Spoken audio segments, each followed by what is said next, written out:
Sometimes the deepest wounds come not from strangers, but from the hands we held closest to our hearts. Today, I want to share something with you, a story about trust, about the price of kindness, and about discovering that the people you thought you knew best might be the ones you never really knew at all. What I'm about to tell you isn't easy for me, even now, years later. But perhaps my pain can be your lesson.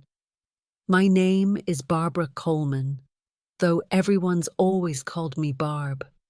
I'm 78 years old now, a retired nurse who spent 40 years caring for others, in hospitals, in my home, in my marriage.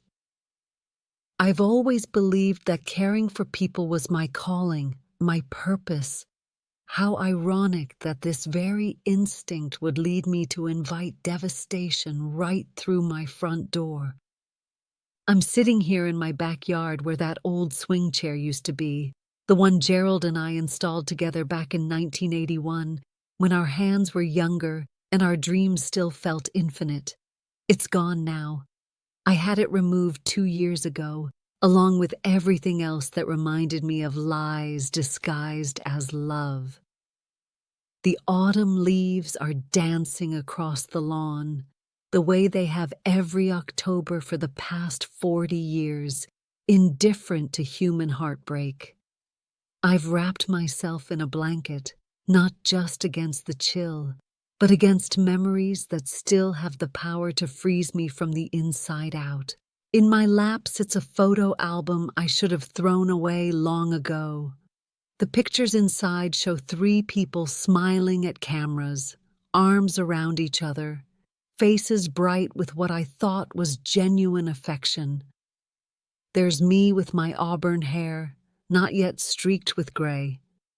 There's Gerald, solid and dependable, never handsome but always steady. And there's Susan, my best friend of over 40 years, the woman I trusted with my secrets, my home, and ultimately, my husband. Let me take you back to where it all began, to 1975, when Susan and I first met at St. Catherine's School of Nursing. We were both 23, scared young women trying to prove we were tough enough for 12-hour shifts and the sight of blood. The nursing program back then wasn't like it is now. It was brutal, demanding, designed to weed out anyone who couldn't handle the pressure. Susan and I bonded during those grueling overnight study sessions, quizzing each other on anatomy while surviving on terrible coffee and cigarettes. Back then, everyone smoked. It was just what you did. We graduated together in 1978, both of us landing jobs at the same hospital. We were there for each other through everything: bad dates, difficult patients, the death of my father in 1979. When I married Gerald in 1980, Susan was my maid of honor, standing beside me in a peach-colored dress that she complained made her look like a sherbet ice cream cone. When she married Tom in 1982, I returned the favor, though her dress choice for me was far more flattering, a soft blue that Gerald said made my eyes look like the sky. Gerald.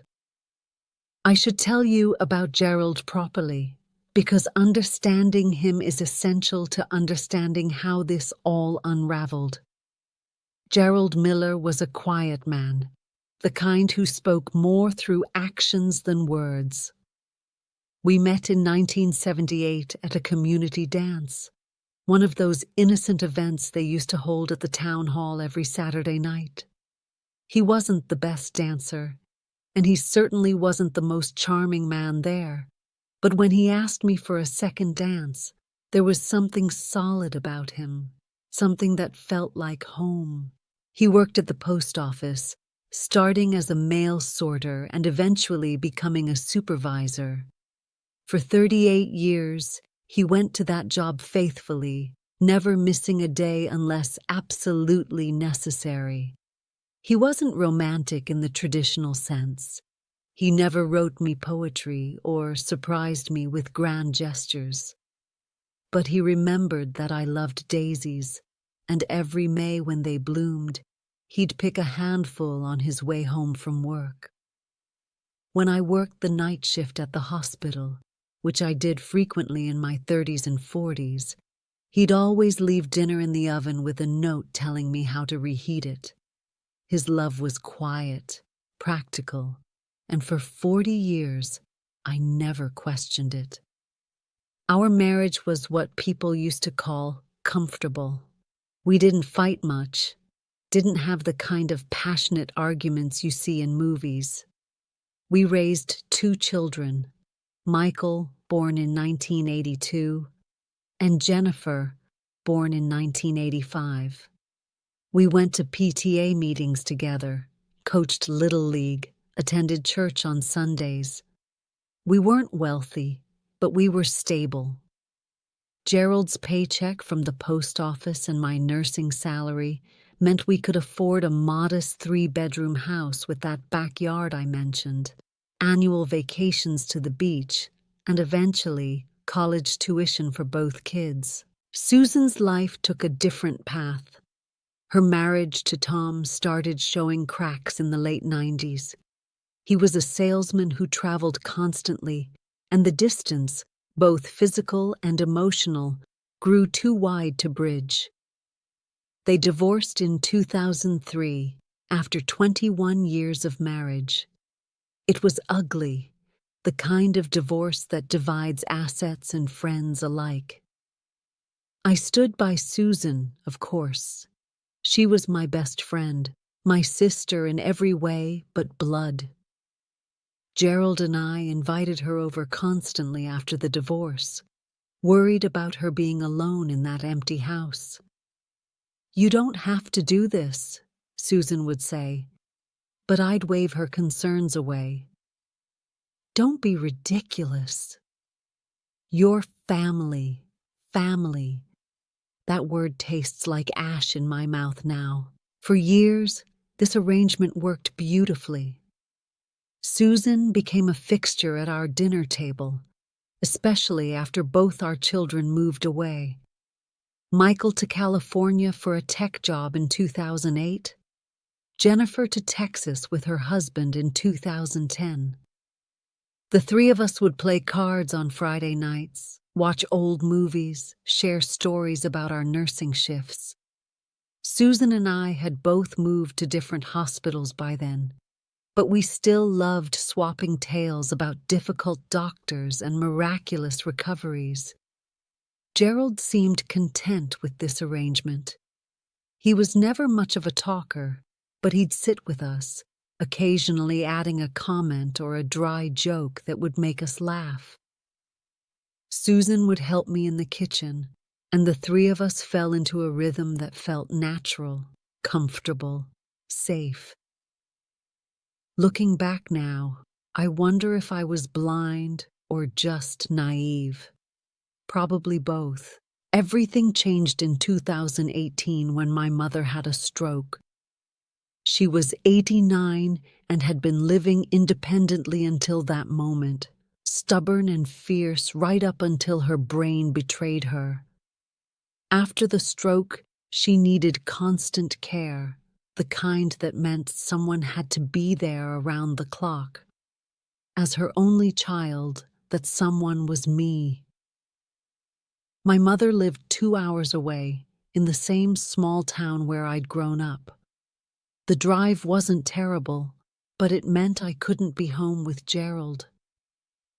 At 76, he'd been retired from the post office for about 6 years, and while he was perfectly capable of taking care of himself, I worried. 40 years of marriage meant I was used to being there, to making sure he ate properly, to keeping the house running. "I'll be fine," Gerald assured me, but I could see the loneliness in his eyes. He'd never been good at being alone. That's when Susan made her offer. "Let me help," she said one evening when the three of us were having dinner, before I'd started spending most of my time at my mother's house. "I'm retired now. I have plenty of time. While you're taking care of your mom, I can check in on Gerald, make sure he's eating, keep him company. You have enough to worry about." I nearly cried with gratitude. "Susan, that's too much to ask." "You're not asking. I'm offering. What are friends for? What are friends for, indeed?" So began the arrangement that would destroy my life. Several times a week, while I was 2 hours away bathing my mother, helping her with physical therapy, trying to coax her into eating, Susan would go to my house. She'd cook Gerald dinner. She'd sit with him. She'd keep him company. At first, I'd call during these visits. "How's everything going?" I'd ask. "Fine," Gerald would say. "Susan made a roast.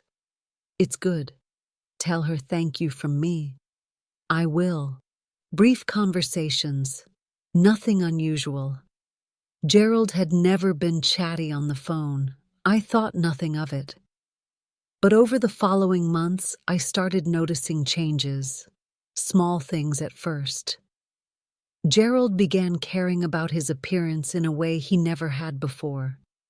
This was a man who'd worn the same style of plain button-down shirts for decades, who owned exactly 2 pairs of jeans and 3 pairs of khakis. Suddenly, he was buying new clothes, fitted shirts in colors I'd never seen him wear, actual style instead of just function. "You look nice," I commented during one of my brief visits home. "Is that a new shirt?" He looked almost guilty. "Yeah, I thought it was time to update a few things."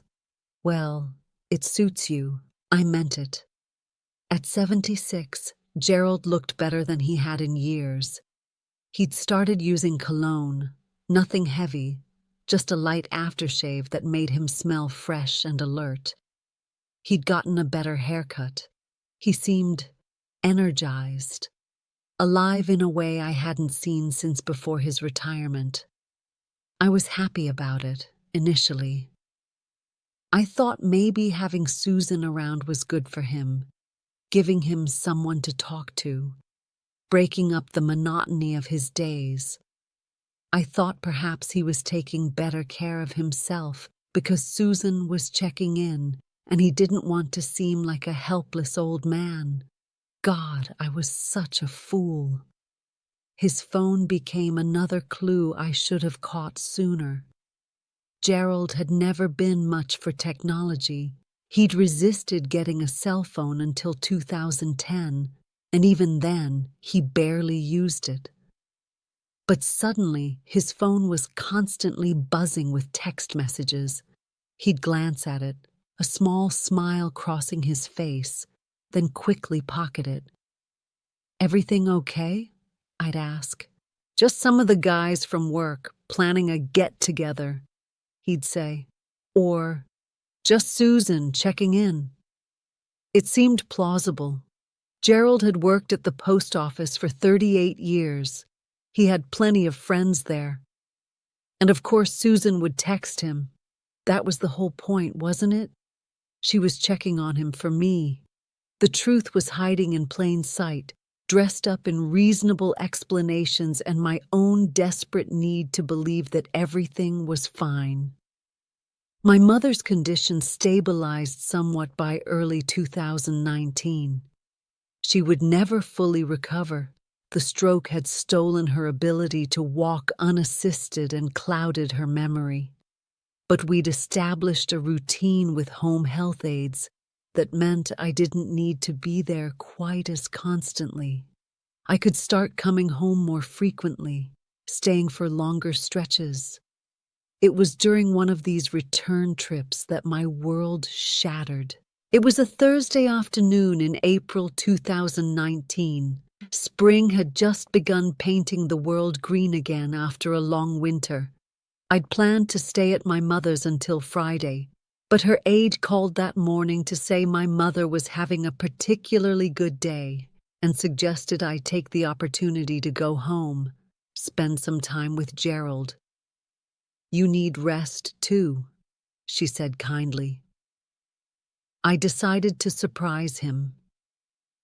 I'd stop by the store, pick up ingredients for his favorite meal, pot roast with potatoes and carrots, and cook him a proper dinner. Maybe we could watch a movie together, reconnect the way we used to before my mother's stroke had pulled me away. The drive home felt hopeful. I remember thinking about how lucky I was to have a husband who'd been so patient during this difficult time, a best friend who'd stepped up to help without hesitation. I felt blessed, grateful, secure in my relationships. I should have known better. In my 76 years on this earth, I'd learned that the moment you feel most secure is often the moment before everything collapses. I was driving through downtown, heading toward the grocery store, when I passed the old Wellington Cafe. It had been there since the 1960s, a fixture of our small town with its big windows and checkered tablecloths. I'd been there 100 times with Gerald, with Susan, with both of them together. I glanced through the window casually, the way you do when you pass a familiar place. And there they were, Gerald and Susan, sitting in a corner booth. But it was the way they were sitting that made my heart stop. Susan's hand was covering Gerald's on the table. They were leaning close to each other, intimate in a way that left no room for misinterpretation. And they were looking at each other with an expression I recognized because I'd once seen it in my own mirror, the look of two people who have fallen in love. I didn't stop the car. I didn't storm into the cafe. I simply kept driving, my hands gripping the steering wheel so tightly my knuckles went white. I drove past the grocery store, past our house, past the edge of town. I drove until the landscape became unfamiliar, until the roads turned from pavement to gravel. Then I pulled over and sat in my car, staring at nothing. How long had this been going on? Months? Since the beginning? Had they planned this? Had Susan volunteered to help because she saw an opportunity? Had Gerald been unhappy all along, just waiting for a chance to escape our quiet, comfortable life? The questions came like waves, each one drowning me a little more.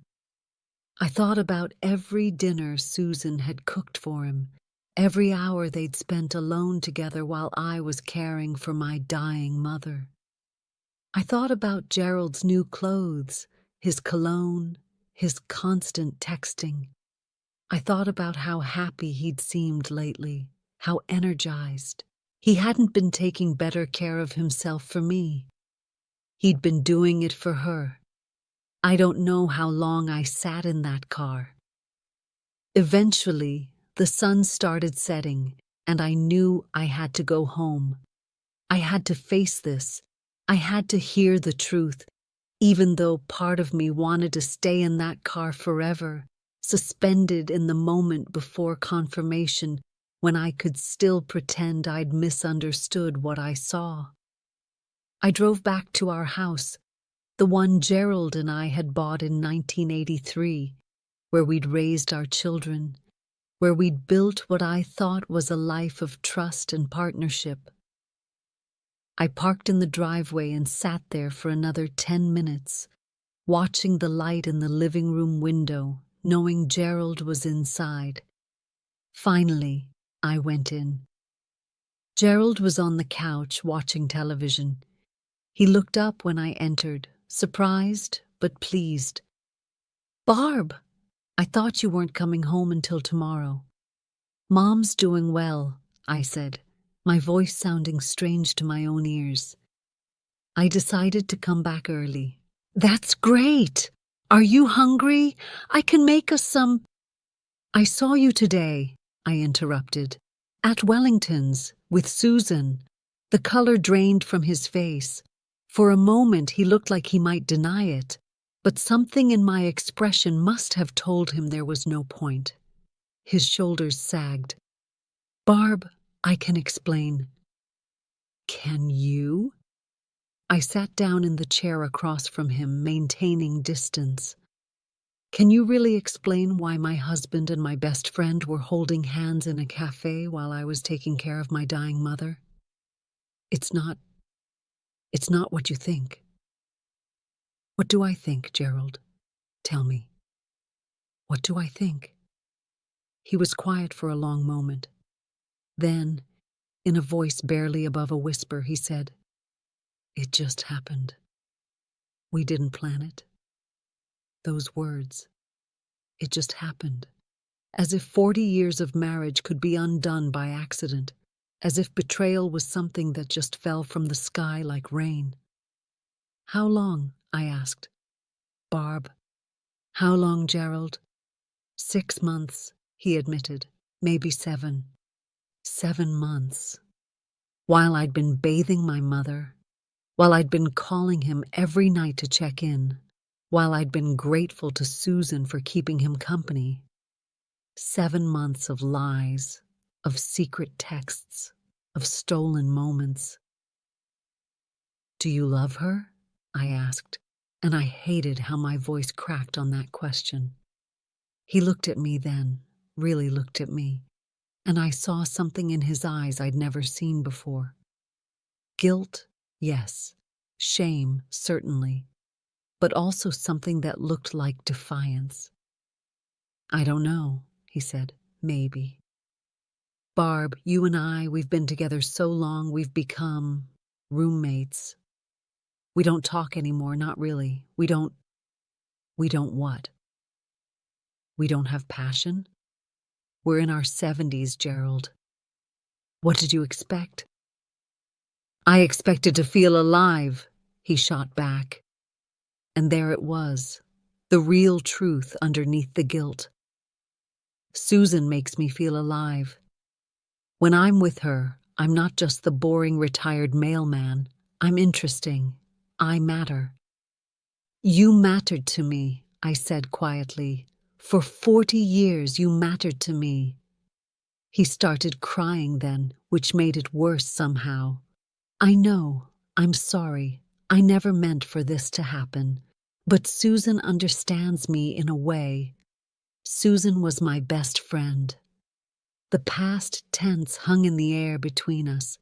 For over 40 years, she was my best friend. We sat in silence for a while. The television continued playing in the background, some sitcom with canned laughter that felt obscene given the moment. Finally, I stood up. I'm going to call her. Barb, wait. But I was already dialing, my hands shaking as I pressed the familiar numbers I'd called thousands of times over 4 decades. Susan answered on the second ring. Barbara, how's your mom? Her voice was cheerful, casual, as if she hadn't just been holding my husband's hand in a public cafe. I saw you today, I said, at Wellington's, with Gerald. There was a pause. Then, in a completely different tone, cold and measured, she said, I see. That's all you have to say? I see, ? What do you want me to say, Barbara?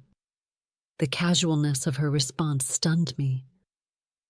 I want you to explain how my best friend could do this to me. I want you to tell me how you could look me in the eye all these months while you were sleeping with my husband. Your marriage was already dead, Susan said flatly. You just didn't want to admit it. Excuse me? Barbara, be honest with yourself. When was the last time you and Gerald had a real conversation? When was the last time you did anything together besides exist in the same house? Your marriage has been dead for years. You've just been going through the motions. I felt like I'd been slapped. So that gave you the right to— I gave him something you couldn't, Susan interrupted. I made him feel wanted, desired, young again. What did you give him? Routine? Obligation? A wife who was always too tired or too busy? I was taking care of my dying mother, and I was taking care of your husband. Her voice was cold, clinical, like she was explaining a medical procedure rather than destroying my life. Someone had to. You were my best friend, I whispered. 40 years, Susan. 40 years. There was a long pause. When she spoke again, her voice was softer but no less cutting. That's exactly why I knew how unhappy he was. I knew about every time you chose your nursing shifts over a date night. I knew about every vacation you cut short because of work. I knew because you told me everything, Barbara. You told me how boring your marriage had become, how you and Gerald barely talked anymore. You practically drew me a map to his loneliness. So you took advantage of it. I fell in love with him, she said simply, and he fell in love with me. It happens, Barbara. People fall out of love and fall into new love. That's life. He's my husband. He's a man who deserves to be happy. And face it, you can't make him happy anymore. Maybe you never could. I hung up. I couldn't listen to another word. My hands were shaking so badly I nearly dropped the phone. Gerald had been standing in the doorway listening. Barb, she's wrong, Is she? I turned to face him. Tell me she's wrong, Gerald.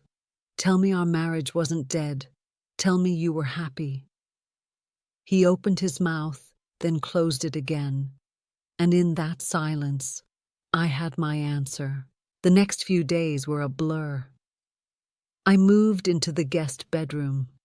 I called my children and told them what had happened. Michael wanted to fly home immediately. Jennifer cried on the phone and offered to come stay with me. I told them both not to come, not yet. I needed time to think, to process, to figure out what came next. Gerald tried to talk to me multiple times. He apologized profusely, promised he'd end things with Susan immediately, swore it was a mistake born of loneliness and confusion. We can work through this, he kept saying. 40 years, Barb. That has to mean something. It did mean something. It meant 40 years of trust had been shattered. 40 years of building a life together, destroyed in 7 months of secret texts and stolen afternoons. But the decision wasn't easy. I was 76 years old. Gerald and I had built an entire life together. Shared bank accounts, shared friends, shared memories. We had children and grandchildren who would be affected by whatever I decided. And practically speaking, starting over at my age seemed overwhelming. For weeks, I wavered. Maybe I could forgive him. People made mistakes. Affairs happened in marriages all the time, and couples worked through them. Maybe this was just a bump in the road, a crisis we could overcome. Then I thought about Susan's words on the phone, the coldness in her voice, the way she'd turned my confidences, my honest admissions about the ordinary struggles of a long marriage, into weapons against me. The way she'd looked at my vulnerabilities and seen opportunities. I thought about 40 years of friendship, every secret I'd shared, every fear I'd confided, every moment of joy and sorrow we'd experienced together. And she'd taken all of that intimacy, all of that trust and used it to seduce my husband.